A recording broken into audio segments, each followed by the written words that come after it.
Saudara silakan. Baik, terima kasih Pak Tomo. Ya, Mari Bapak Ibu kita membaca firman Tuhan dari kitab Kejadian 35 ayat 1 sampai 29. Demikian firman Tuhan. Allah berfirman kepada Yakub, "Bersiaplah, pergilah ke Betel, tinggallah di situ, dan buatlah mezbah di situ bagi Allah yang telah menampakkan diri kepadamu ketika engkau lari dari Esau, kakakmu." Lalu berkatalah Yakub kepada seisi rumahnya dan kepada semua orang yang bersama-sama dengan dia, "Jauhkanlah dewa-dewa asing yang ada di tengah-tengah kamu. Tahirkanlah dirimu dan tukarlah pakaianmu. Marilah kita bersiap dan pergi ke Betel. Aku akan membuat mezbah di situ bagi Allah yang telah menjawab aku pada masa kesesakanku dan yang telah menyertai aku di jalan yang kutempuh."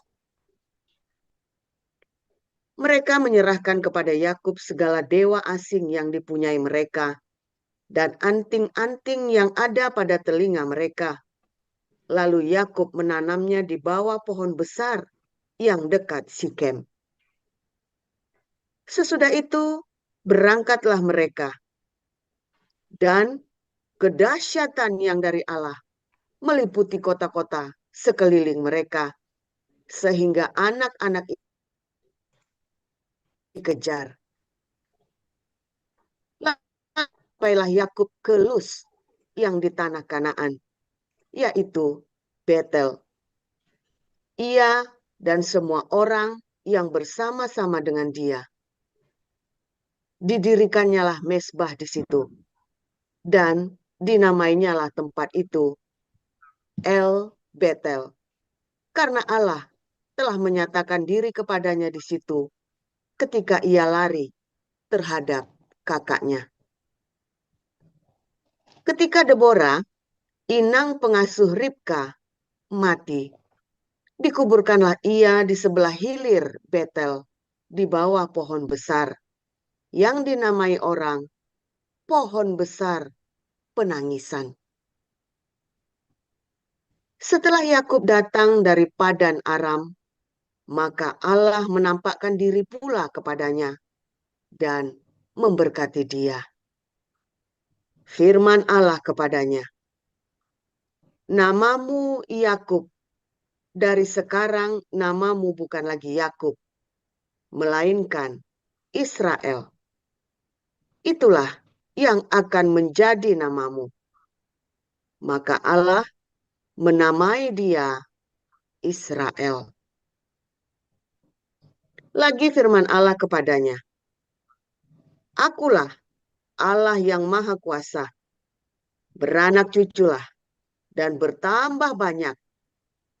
Satu bangsa, bahkan sekumpulan bangsa-bangsa akan terjadi daripadamu, dan raja-raja akan berasal daripadamu.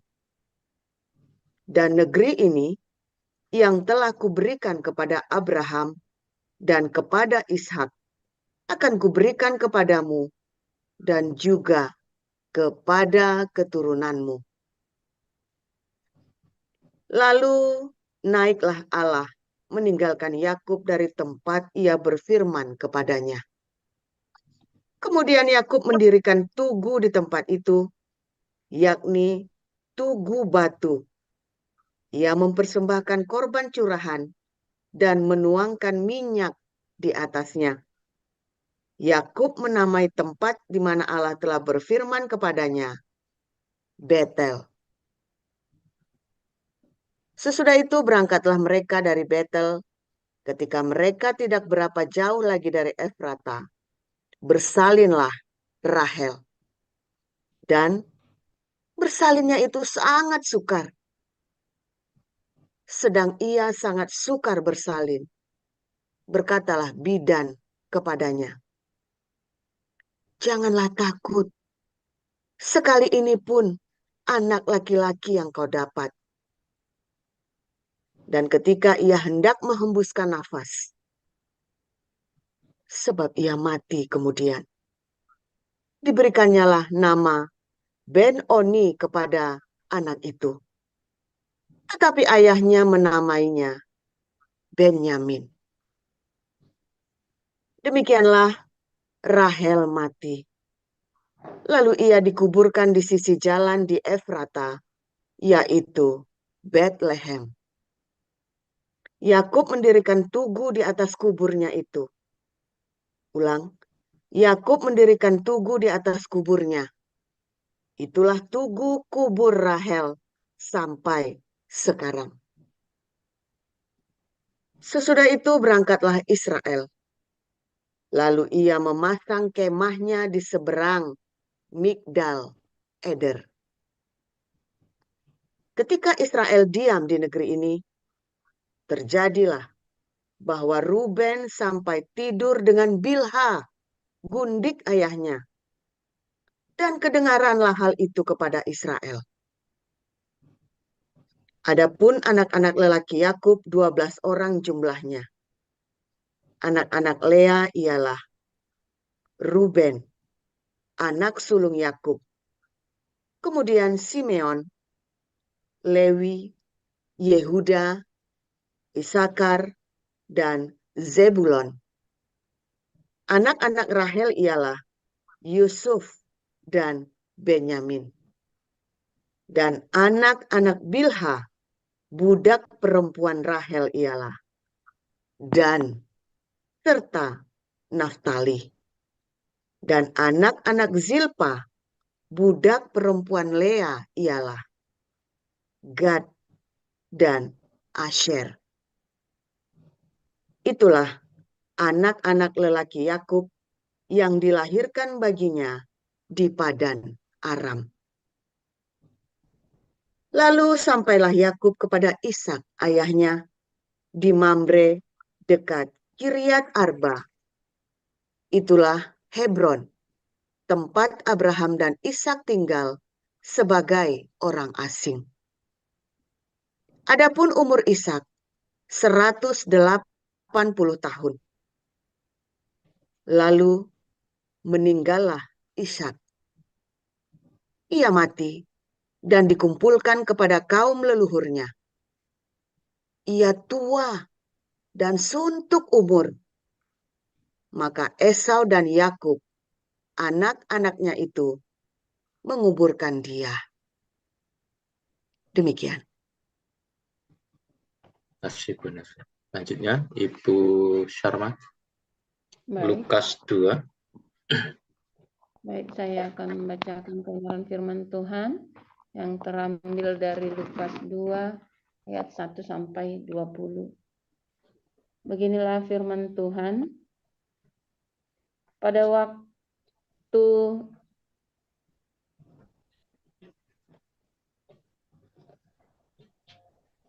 waktu itu, Kaisar Agustus mengeluarkan suatu perintah menyuruh mendaftarkan semua orang di seluruh dunia.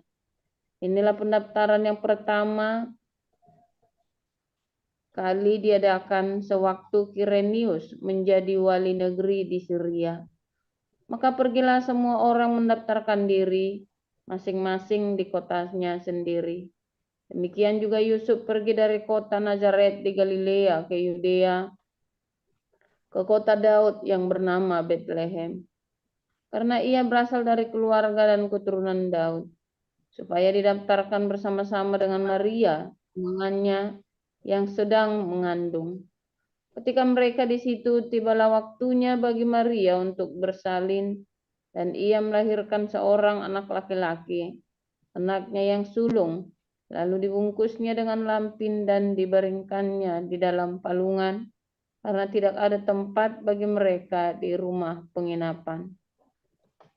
Di daerah itu ada gembala-gembala yang tinggal di padang menjaga kawanan ternak mereka pada waktu malam. Tiba-tiba berdirilah seorang malaikat Tuhan di dekat mereka dan kemuliaan Tuhan bersinar meliputi mereka dan mereka sangat ketakutan. Lalu kata malaikat itu kepada mereka, "Jangan takut, Sebab sesungguhnya aku memberitakan kepadamu kesukaan besar untuk seluruh bangsa. Hari ini telah lahir bagimu juru selamat, yaitu Kristus, Tuhan di kota Daud. Dan inilah tandanya bagimu, kamu akan menjumpai seorang bayi dibungkus dengan lampin dan terbaring di dalam palungan. Dan tiba-tiba tampaklah bersama-sama dengan malaikat itu sejumlah besar bala tentara surga yang memuji Allah, katanya. Kemuliaan bagi Allah di tempat yang maha tinggi, dan damai sejahtera di bumi di antara manusia yang berkenan kepadanya. Setelah malaikat-malaikat itu meninggalkan mereka dan kembali ke surga, gembala-gembala itu berkata seorang kepada yang lain, "Marilah kita pergi ke Betlehem untuk melihat apa yang terjadi di sana, seperti yang diberitahukan Tuhan kepada kita." Lalu mereka cepat-cepat berangkat dan menjumpai Maria dan Yusuf dan bayi itu yang sedang berbaring di dalam palungan. Dan ketika mereka melihatnya, mereka memberitahukan apa yang telah dikatakan kepada mereka tentang anak itu. Dan semua orang yang mendengarnya heran tentang apa yang dikatakan gembala-gembala itu kepada mereka. Tetapi Maria menyimpan segala perkara itu di dalam hatinya dan merenungkannya. Maka kembalilah gembala-gembala itu sambil memuji dan memuliakan Allah karena segala sesuatu yang mereka dengar dan mereka lihat. Semuanya sesuai dengan apa yang telah dikatakan kepada mereka. Demikian. Ya, Ibu Rima. Dan ketika genap 8 hari dan ia harus disunatkan, ia diberi nama Yesus, yaitu nama yang disebut oleh malaikat sebelum ia dikandung ibunya. Dan ketika genap waktu pentahiran, menurut hukum Taurat Musa, mereka membawa dia ke Yerusalem untuk menyerahkannya kepada Tuhan, seperti ada tertulis dalam hukum Tuhan. Semua anak laki-laki sulung harus dikuduskan bagi Allah, dan untuk mempersembahkan korban menurut apa yang difirmankan dalam hukum Tuhan, yaitu sepasang burung tekukur atau 2 ekor anak burung merpati. Adalah di Yerusalem seorang bernama Simeon, ia seorang yang benar dan saleh, yang menantikan penghiburan bagi Israel. Roh Kudus ada di atasnya, dan kepadanya telah dinyatakan oleh Roh Kudus bahwa ia tidak akan mati sebelum ia melihat Mesias, yaitu Dia yang diurapi Tuhan. Ia datang ke bait Allah oleh Roh Kudus. Ketika Yesus, anak itu, dibawa masuk oleh orang tuanya untuk melakukan kepadanya apa yang ditentukan hukum Taurat, ia menyambut anak itu dan menatangnya sambil memuji Allah. Katanya, "Sekarang, Tuhan, biarkanlah hamba-Mu ini pergi dalam damai sejahtera sesuai dengan firman-Mu. Sebab mataku telah melihat keselamatan yang daripadamu, yang telah Engkau sediakan di hadapan segala bangsa, yaitu terang yang menjadi penyataan bagi bangsa-bangsa lain, dan menjadi kemuliaan bagi umat-Mu Israel." Dan bapa serta ibunya amat heran akan segala apa yang dikatakan tentang dia. Lalu Simeon memberkati mereka dan berkata kepada Maria, ibu anak itu, "Sesungguhnya anak ini ditentukan untuk menjatuhkan atau membangkitkan banyak orang di Israel, dan untuk menjadi suatu tanda yang menimbulkan perbantahan, dan suatu pedang akan menembus jiwamu sendiri, supaya menjadi nyata pikiran hati banyak orang." Lagi pula di situ ada Hana, seorang nabi perempuan, anak Fanuel dari suku Asyer. Ia sudah sangat lanjut umurnya. Sesudah kawin, ia hidup 7 tahun lamanya bersama suaminya. Dan sekarang ia janda dan berumur 84 tahun. Ia tidak pernah meninggalkan bait Allah dan siang malam beribadah dengan berpuasa dan berdoa. Dan pada ketika itu juga, datanglah ia ke situ dan mengucap syukur kepada Allah dan berbicara tentang anak itu kepada semua orang yang menantikan kelepasan untuk Yerusalem. Dan setelah selesai semua yang harus dilakukan menurut hukum Tuhan, kembalilah mereka ke kota kediamannya, yaitu kota Nazaret di Galilea. Anak itu bertambah besar dan menjadi kuat, penuh hikmat, dan kasih karunia Allah ada padanya. Tiap-tiap tahun, orang tua Yesus pergi ke Yerusalem pada hari raya Paskah. Ketika Yesus telah berumur 12 tahun, pergilah mereka ke Yerusalem seperti yang lazim pada hari raya itu. Sehabis hari-hari perayaan itu, ketika mereka berjalan pulang, tinggallah Yesus di Yerusalem tanpa diketahui orang tuanya. Karena mereka menyangka bahwa ia ada di antara orang-orang seperjalanan mereka, berjalanlah mereka sehari perjalanan jauhnya, lalu mencari dia di antara kaum keluarga dan kenalan mereka. Karena mereka tidak menemukan dia, kembalilah mereka ke Yerusalem sambil terus mencari dia. Sesudah 3 hari mereka menemukan dia dalam bait Allah. Ia sedang duduk di tengah-tengah alim ulama sambil mendengarkan mereka dan mengajukan pertanyaan-pertanyaan kepada mereka. Dan semua orang yang mendengar dia sangat heran akan kecerdasannya dan segala jawab yang diberikannya. Dan ketika orang tuanya melihat dia, tercenganglah mereka. Lalu kata ibunya kepadanya, "Nak, mengapakah engkau berbuat demikian terhadap kami? Bapakmu dan aku dengan cemas mencari engkau." Jawabnya kepada mereka, "Mengapa kamu mencari aku? Tidakkah kamu tahu bahwa aku harus berada di dalam rumah Bapakku?" Tetapi mereka tidak mengerti apa yang dikatakannya kepada mereka. Lalu ia pulang bersama-sama mereka ke Nazaret, dan ia tetap hidup dalam asuhan mereka. Dan ibunya menyimpan semua perkara itu di dalam hatinya. Dan Yesus makin bertambah besar dan bertambah hikmatnya dan besarnya dan makin dikasihi oleh Allah dan manusia. Demikianlah sabda Tuhan. Terima kasih Ibu Nerliana, Ibu Sarma, dan Ibu Rima atas pembacaan firman Tuhannya.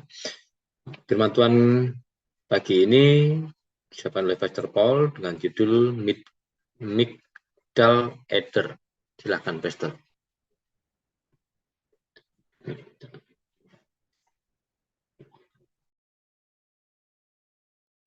Haleluya, firman Tuhan selalu baru setiap hari ketika kita menanti-nantikan Tuhan dengan hati yang tulus, saudara ya, dengan hati yang penuh cinta. Kalau kitanya nggak mengasihi Tuhan, nggak tulus, nggak cinta, kita nanti-nantikan juga nggak berguna ya akhirnya ya, saudara ya. Serius ya, di dalam penantianmu itu, ya, karena kamu menanti-nantikan sang cinta untuk memberkati hidupmu, tapi hidupmu tidak di dalam cinta. Nah, itu ya. Kamu menanti-nantikan sang cinta memberkati hidupmu, tetapi kamu sendiri tidak hidup di dalam cinta. Ya, di dalam kemarahan, kebencian, di dalam dendam. Maka cinta itu nggak bisa memberkati. Makanya kadang-kadang dibiarkan. Waktu saya marah itu ya, dengan kebencian dendam itu, Tuhan biarkan sampai puas. Ya, sampai puas, sampai saya diem, ya, dan Tuhan baru temui saya, saudara ya.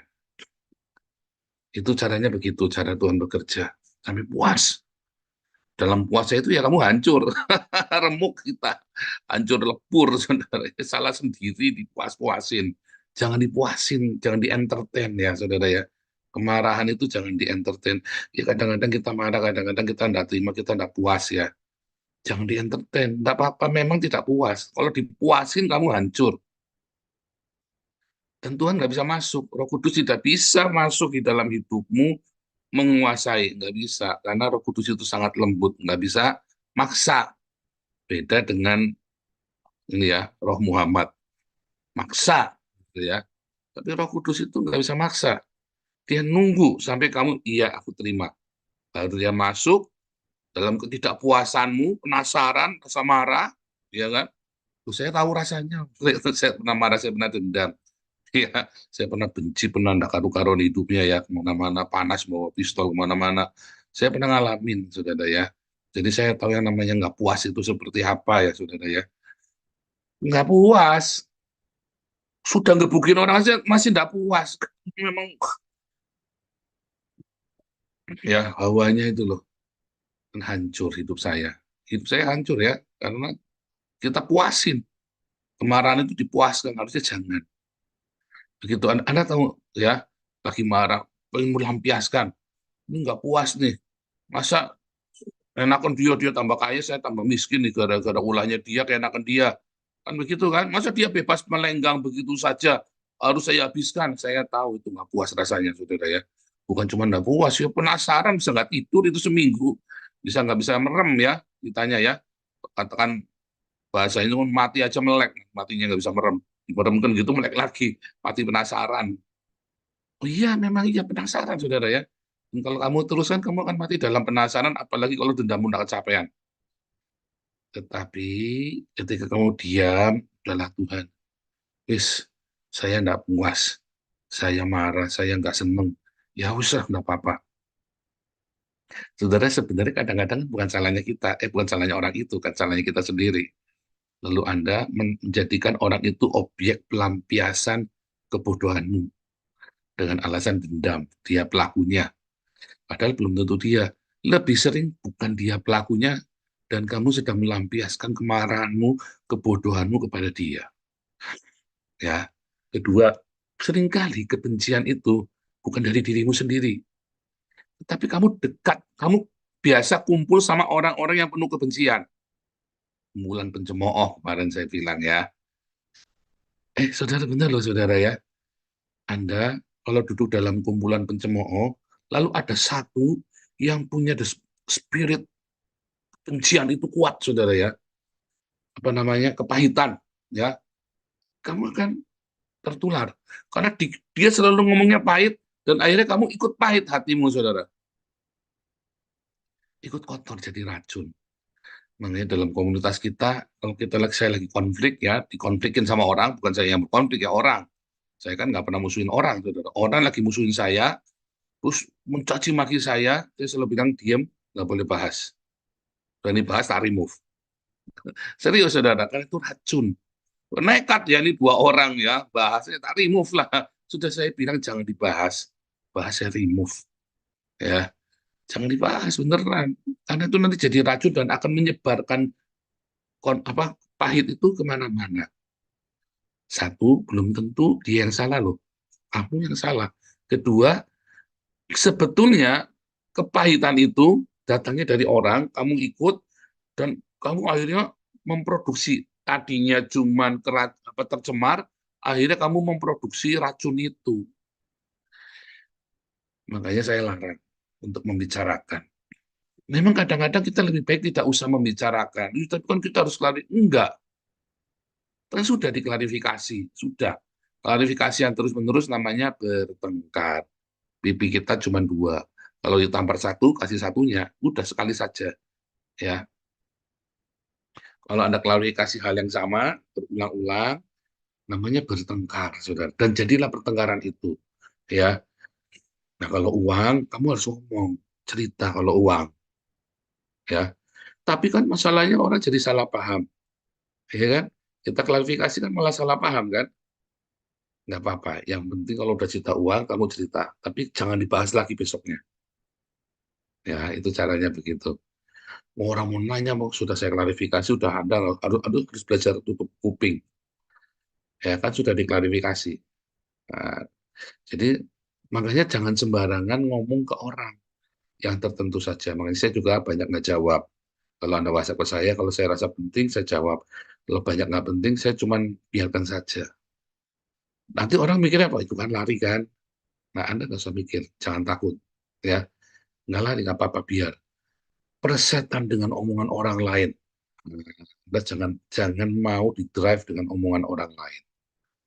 Ya, lalu orang akan memframing kamu takut kan, lari kan? Enggak, sudah biarin saja. Sebab kalau kamu ikutin, iblis itu maunya kamu masuk di dalam pusaran konflik. Dengan suamimu juga sama, dengan istrimu juga sama. Iblis itu mau kamu masuk dalam pusaran konflik. Kan kamu salah kan, makanya kamu diam saja kan, karena kamu salah. Yang diam itu belum tentu salah, yang banyak ngomong belum tentu benar. Tapi saya pastikan Anda, kalau kamu berkonflik, kamu menjelek-jelekan musuhmu, lawanmu, kamu pasti kalah. Dua-duanya pas saling menjelekannya, dua-duanya kalah. Remuk redam. Tapi yang tidak menjelek-jelekan, walaupun mungkin kamu salah, tapi karena kamu tidak menjelek-jelekan musuhmu, semesta membelamu. Padahal mungkin kamu yang salah loh, saudara. Padahal mungkin kamu yang salah. Itu rumusnya ya. Hari Minggu sudah diajarin ya kemarin ya. Semesta akan membelamu loh, saudara. Karena kan kita salah. Kalau kita memang niat mau jahat sama dia kan kita ajar dia terus kan. Tapi karena kitanya diam, mungkin kita juga sedang introvert. Dalam diamnya itu kan kita jangan-jangan kita salah nih. Jangan-jangan kita yang salah nih. Dalam diamnya kita. Maka Tuhan semesta akan membela. Semesta ini ya Tuhan itulah Jehovah Sebaot itulah. Ya kan? Yang dimaksud semesta ini kan Jehovah Sebaot yang membela. Semesta akan menjadi saksi ya. Semesta akan membela saudara. Ingat-ingat ya saya ngomong rumusnya konflik itu. Tak jamin kamu menang saudara dalam konflik itu. Lawanmu akan mendapat malu dan kamu akan diberkati. Itu yang namanya menjarah kekayaan bangsa-bangsa. Karena ketika lawanmu itu sedang melemparkan kutuk, ya, dan kamu diam, kamu melekat sama Tuhan, erat sama Tuhan, sekalipun kamu yang salah, kamu sadar, kamu cepat melekat sama Tuhan. Maka kutuknya itu jadi berkat, saudara. Lalu kutuk yang kamu sedang melekat sama Jehovah Sebaot ini balik ke dia. Ya, itu rumusnya ya. Itu penjelasan rumusnya. Kenapa bisa begitu? Karena kan waktu dia ngutuk kan penuh kemarahan kan, sehingga dia kemakan sendiri kan. Orang marah kan nggak bisa kerja benar, saudara. Nggak bisa hidup benar orang lagi marah. Gimana orang lagi marah-marah? Tapi kamu yang tenang. Mungkin kamu yang salah. Balik lagi ya, mungkin kamu yang salah. Kamu melekat erat sama Tuhan. Nanti Tuhannya akan membenarkan kamu. Ya, itu rumusnya. Nah, kita cerita Migdal Eder. Migdal Eder ini adalah tempat di mana orang mengembalakan ternaknya, dombanya, untuk dikirim ke Yerusalem. Karena jaraknya hanya 10 menit. Setengah jam kalau jalan, saudara ya. 2 jam ya kalau jalannya. 2 jam kalau jalan, hanya 10 menit kalau naik mobil ya, dari Bethlehem ke Yerusalem ya. Dekat sekali, 9 km. Ya, 9 km. Nah, saudara, dari Migdal Eder ini ke Yerusalem, kan di domba-domba yang mau untuk korban Paskah kan di ternaknya di Migdal Eder. Ya kan, di ternaknya. Lalu dia akan dibawa ke Yerusalem setelah dewasa, setelah umur berapa? Anak domba itu ya, mungkin sudah siap ya. Sudah siap, maka dibawa ke Yerusalem, disembelih di sana. Ya, nah itulah namanya padang penggembalaan di situ. Disitulah para gembala itu dari Migdal Eder datang ke tempatnya Yesus ya, dalam Lukas 2 itu ya. Itu mereka dari padang penggembalaan dari Migdal Eder, mereka datang ke kandang domba ya, situ ya. Nah, saudara, kandangnya itu bukan kandang kecil ya. Kalau bilang kandang domba di Migdal itu kandangnya gede banget. Makanya disebut rumah ya. Disebut rumah yang di dalamnya isinya domba-domba gitu, namanya apa, yarn apa, kalau kandang, bukan kandang-kandang kayak sapi di Indonesia. Anda bayangin kandang kan kayak begitu kan, jorok itu enggak ya, itu bersih saudara ya. Kandang itu besar, isinya rumput-rumput kering di dalamnya, tumpuk-tumpuk begitu ya, gede ya. Nah, terus di dalamnya itu ada palungan ya, yang buat minum itu ya, dan bersih ya. Kandang domba itu bersih saudara ya. kandang domba itu selalu dibersihkan, ya. Jadi itu seperti ya pokoknya rumah besar gitu ya, rumah yang besar yang memang untuk nanti kumpul mereka semua kalau lagi musim dingin taruh di situ domba-domba itu ya. Nah, saudara, kalau lagi nggak musim dingin ya kosong di situ, ya kosong. Ya, isinya cuma rumput-rumput saja ditumpuk-tumpuk rapi begitu ya. Makanya Maria dan Yusuf tinggal di situ ketika penginapan itu penuh di menjelang hari raya Sukot ya, hari raya Pondok Daun. Itu situ sepi ya, penuh penginapan ramai di situ kan kosong, maka dia bisa tinggal di situ. Gitu ya, saudara ya. Nah, apa maksudnya migdal eder ini? Ya, dipersiapkan untuk disembelih, saudara ya.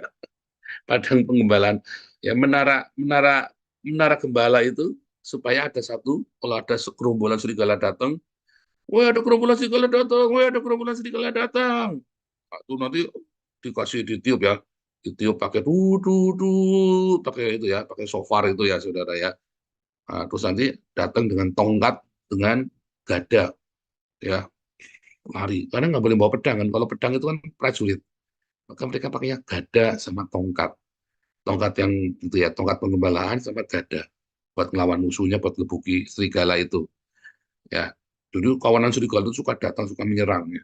Nah itu medal leather itu sebenarnya buat nyerang. Terus kalau ada domba yang hilang itu ada satu tuh sana tuh kesasar tuh.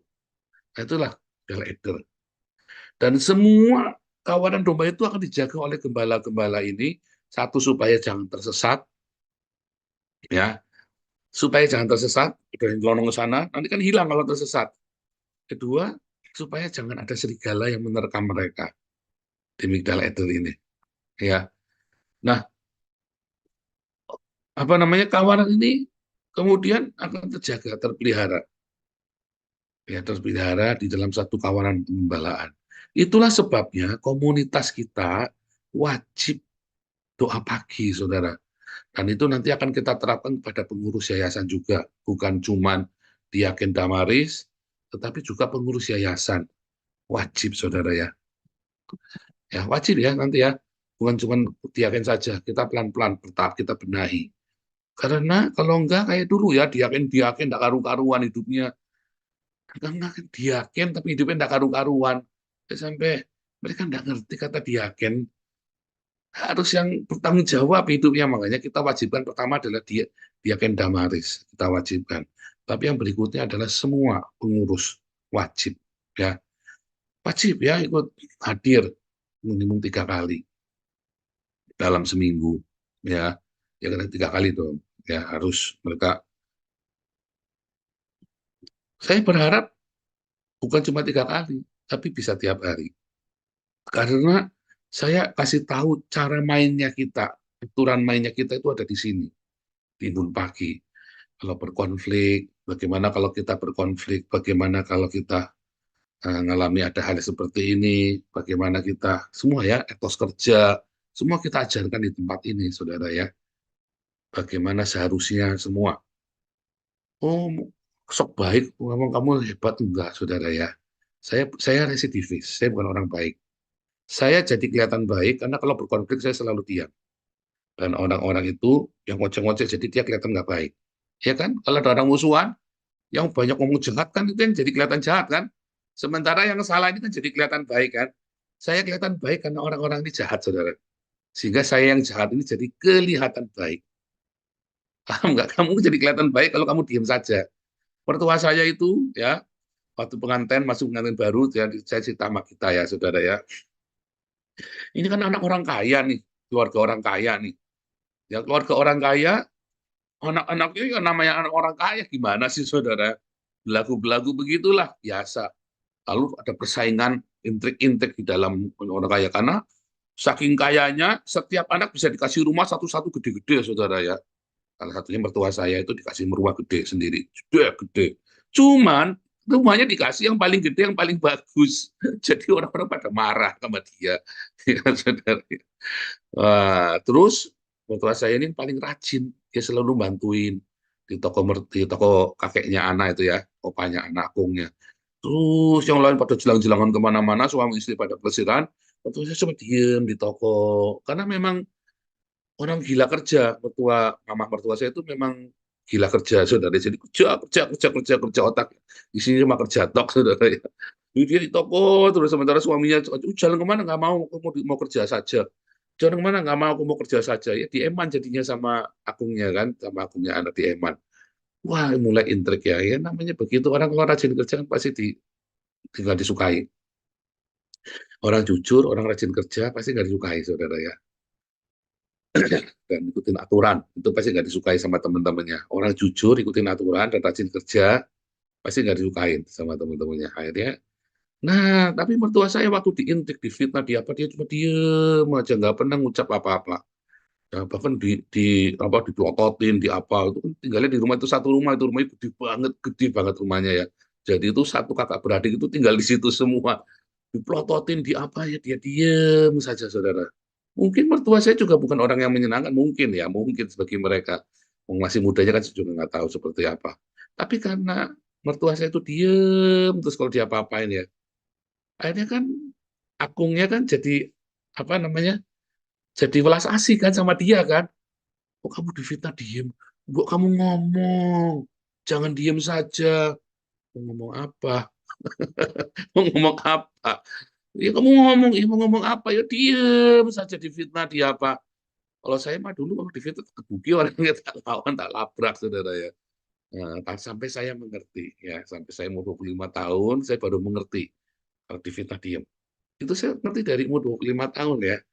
Makanya saya kebal terhadap fitnah, saudara ya. Karena saya sudah ngerti kalau mau diem. Nah, saudara, dengan diemnya itu membuat si akungnya anak itu eman sama mama mertua saya. Dikasihlah rumah yang paling gede, ya. Sudah jujur, sudah rajin, ya. Nggak pernah tindangan. Kalau kerja itu ya di situ terus, ya. Tokonya buka 7 hari, ya dia 7 hari di situ, saudara ya. Serius ya, buka jam 8, jam 8, tutup jam 5, jam 5. Jadi 7 hari kerja, sehari 10 jam. Ya sudah di situ, saudara. Mulai dikasih rumah yang paling besar, yang paling bagus, yang baru, yang kayak benteng rumahnya ya. Itu kalau nggak salah luasnya itu 500 meter persegi atau 600 meter persegi, saudara ya. Gede banget rumahnya memang ya. Jadi di pinggir jalan rame ya, pinggir jalan rame, jalan raya gede di pinggir itu. Jadi gede banget rumahnya benteng. Wah, gimana nggak tambah marah? Tapi dia diem saja, saudara ya. Selalu diem, nggak pernah ngomong yang jelek tentang saudara-saudaranya, tentang ipar-iparnya ini, ya kan? Jadi makanya dia yang menang, ya. Maka dia yang menang.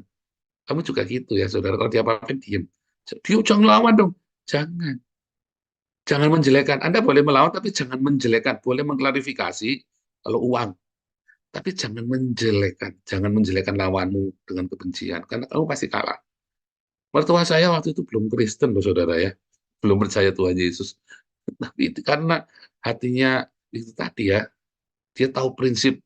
Ya, diem saja mau ngomong apa. Mungkin dulu juga bukan karena tahu, karena memang dikeroyok ya. Jadi nggak bisa ngomong apa, ngomong pun kalah. Nah, tapi karena orang-orang ini begitu, dalam tanda kutip, ya ngomongnya jahat sekali, maka dia jadi kelihatan seperti malaikat, saudara, yang difitnah. Seperti Upik Abu kan, seperti Cinderella difitnah sama saudara-saudara, seperti bawang putih, bawang merah kan, yang diem, yang mengalahkan, yang akhirnya dimenangkan. Itu cerita klasik, cerita yang ada di dalam cerita dunia maupun di dalam cerita zaman sekarang modern. Tetapi firman Tuhan juga mengajarkan, Migdal Eden ini tempat menggembala, kita semuanya adalah domba-domba yang digembalakan. Kelu, katanya Yesaya 53. Kalau kamu nggak kelu, waktu mau dibawa ke tempat ke Yerusalem, kamu merontak, kamu nanduk, kamu apa, kamu namanya kambing, bukan domba, saudara. Kita semua adalah domba yang kelu. Ya, dalam menara, di bawah menara penjagaan itu, kita tidak suka nanduk sana, nanduk sini. Kita adalah domba yang nurut, yang taat. Kita bukan domba yang suka berkelahi. Oh, kamu lawan saya? Oh, awas, jangan sebut nama saya Paul kalau kamu nggak tak pateni malam ini, nggak tak karungin malam ini. Nah, itu kan maunya kita. Maunya kita kan selalu ngomong begitu kan, enak kan? Wah, paling enak kan bahwa kepala kamu aja bisa tak beli kok. Wah, itu paling nyaman itu ngomong gitu, paling puas itu, saudara. Tapi kita adalah domba, ya. Takdir kita adalah domba. Lalu ada serigala-serigala menyerang, biar gembala yang menghalaunya. Kalau kitanya tiba-tiba ada serigala, kita teladung juga, jangan-jangan kamu bukan domba, kamu kambing. Ya, jangan-jangan kamu kambing, kamu bukan domba. Kambingnya suka ladung sana, ladung sini. Dan kambing itu nilainya jauh di bawah domba. Mungkin kamu ada dalam kawanan pengembalaan itu. Tetapi nilai kamu tuh nggak hitungan. Nggak masuk hitungan, nggak mahal, murahan. Kambing itu murah. Domba itu lezat, saudara ya. Makanannya enak. Gunanya lebih banyak. Domba itu tidak suka makan sampah. Kambing itu apa saja dimakan sampah. Makanya kamu datang kemari, supaya Anda tahu aturan-aturan di Migdal Eder, di dalam padang penggembalaan. Ini aturan yang ditentukan. Indoktrinasi? Ya, indoktrinasi. Memang. Iya dong, kalau nggak indoktrinasi namanya apa? Kita indoktrinasi. Di sini Anda sedang diindoktrinasi. Anda tidak suka, Anda bisa keluar dari kawanan ini dengan doktrin-doktrin yang saya ajarkan. Iya dong, kan nggak harus setuju. Tapi kalau nggak setuju, dan Anda tetap di dalam, dan Anda menanduk, namanya kambing. Kalau Anda domba, Anda belajar, ikutin aturan komunitas, sudah saya umumkan. Tetapi dimanapun kamu berada, komunitas itu selalu punya doktrin. Setiap komunitas sepeda gunung pun, komunitas sepeda gunung, komunitas babi ngepet, komunitas apapun, ada aturannya, saudara. Dan aturan itu harus diajarkan. Iya, saudara, biar komunitas apa harus ada aturannya. Itu harus diajarkan. Dan itu yang namanya indoktrinasi. Kalau Anda tidak setuju, ya jangan jadi babi ngepet. Ya kan? Misalnya begitu kan. Kalau Anda tidak setuju, ya jangan ikut. Ini klub sepeda gunung, kamu maunya naik Harley Davidson. Nggak boleh, saudara. Biar kamu sugih pun kayak apa, ini klub sepeda gunung, pakailah sepeda gunung. Jangan pakai Harley Davidson. Nah, itu contoh seperti itu ya. Sama ya, makanya pendeta-pendeta di Eropa itu salah pada jawabnya salah ya. Ketika sama di Amerika itu kan pada penjara kalau nggak mau memberkati homo itu kan. Kalau orang nanya saya bilang ini komunitas, bukan komunitas homo, ini komunitas straight. Jadi, kalau kamu homo, kamu tidak bisa kita berkati karena kami komunitas straight. Bukan kami mendiskriminasi, kamu boleh datang ke sini, kita senang. Tapi begitu komunitas, sorry, kita komunitas straight. Sama kalau kamu masuk ke klub diskotik homo itu ya, ya kan? Kamu kan nggak bisa melarang orang homo kan, sama saja kan? Karena setiap komunitas itu ada aturannya. Ya bilang ini komunitas straight bukan komunitas homo. Kami tidak anti homo, tetapi ini komunitas straight ada aturannya. Kalau kamu suami apa pasangan itu laki-laki perempuan, itu saudara itu ada aturannya kita. Sama seperti klub sepeda gunung.